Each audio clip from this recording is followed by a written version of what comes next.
Chapitre 19. Le lendemain, mardi 30 juin, à 6 heures, la descente fut reprise. Nous suivions toujours la galerie de lave, véritable rampe naturelle, douce comme ces plans inclinés qui remplacent encore l'escalier dans les vieilles maisons. Ce fut ainsi jusqu'à midi 17 minutes, instant précis où nous rejoignîmes Hans qui venait de s'arrêter. Ah! S'écria mon oncle, nous sommes parvenus à l'extrémité de la cheminée.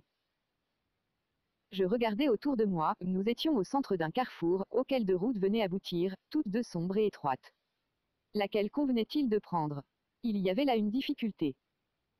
Cependant mon oncle ne voulut paraître hésiter ni devant moi ni devant le guide, il désigna le tunnel de l'Est, et bientôt nous y étions enfoncés tous les trois.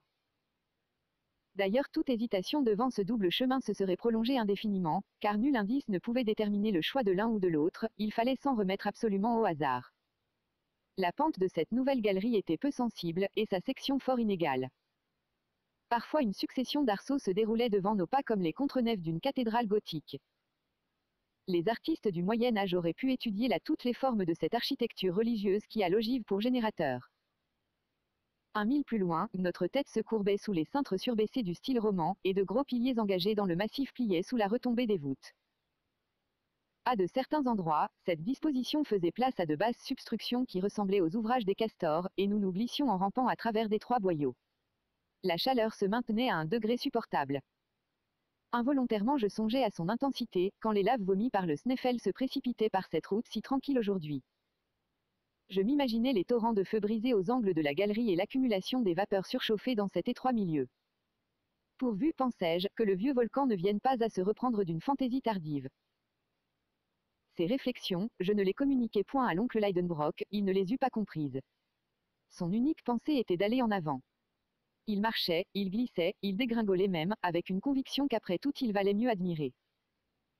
À 6 heures du soir, après une promenade peu fatigante, nous avions gagné 2 lieues dans le sud, mais à peine un quart de mille en profondeur.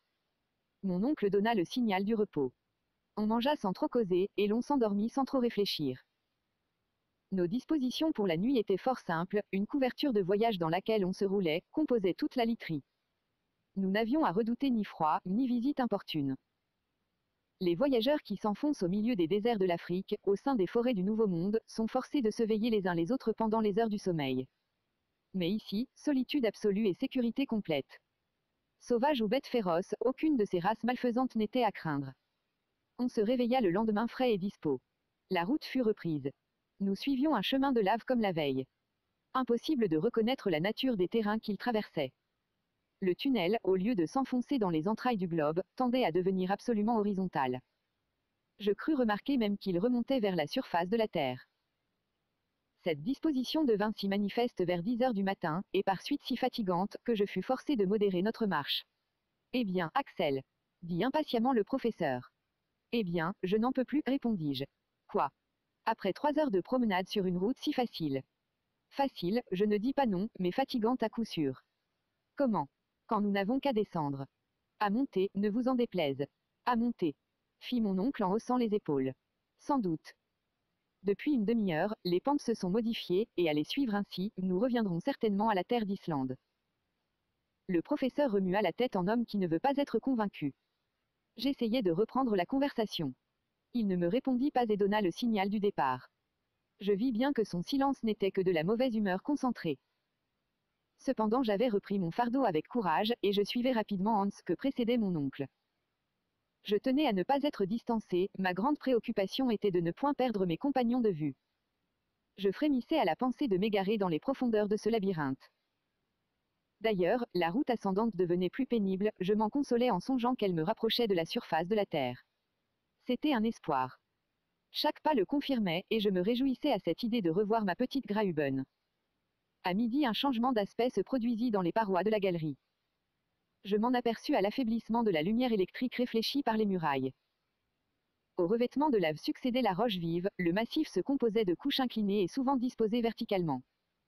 Nous étions en pleine époque de transition, en pleine période silurienne, 9. C'est évident, m'écriai-je, les sédiments des eaux ont formé, à la seconde époque de la Terre, ces schistes, ces calcaires et ces grès. Nous tournons le dos au massif granitique. Nous ressemblons à des gens de Hambourg qui prendraient le chemin de Hanovre pour aller à Lübeck. J'aurais dû garder pour moi mes observations. Mais mon tempérament de géologue l'emporta sur la prudence, et l'oncle Lidenbrock entendit mes exclamations. Qu'as-tu donc? Dit-il. Neuf ainsi nommé parce que les terrains de cette période sont fort étendus en Angleterre, dans les contrées habitées autrefois par la peuplade celtique des Silures. Voyez. Répondis-je en lui montrant la succession variée des grès, des calcaires et les premiers indices des terrains ardoisés. Eh bien. Nous voici arrivés à cette période pendant laquelle ont apparu les premières plantes et les premiers animaux. Ah, tu penses. Mais regardez, examinez, observez.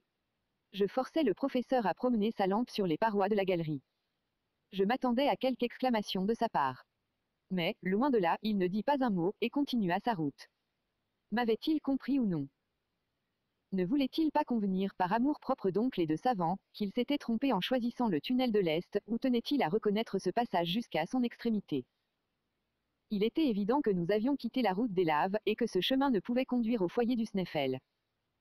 Cependant je me demandais si je n'accordais pas une trop grande importance à cette modification des terrains. Ne me trompais-je pas moi-même? Traversions-nous réellement ces couches de roches superposées au massif granitique? Si j'ai raison, pensais-je, je dois trouver quelques débris de plantes primitives, et il faudra bien me rendre à l'évidence. Cherchons.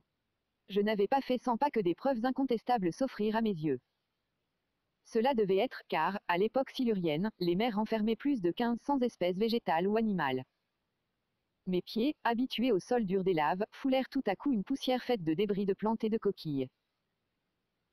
Sur les parois se voyaient distinctement des empreintes de fucus et de lycopodes. Le professeur Lidenbrock ne pouvait s'y tromper, mais il fermait les yeux, j'imagine, et continuait son chemin d'un pas invariable.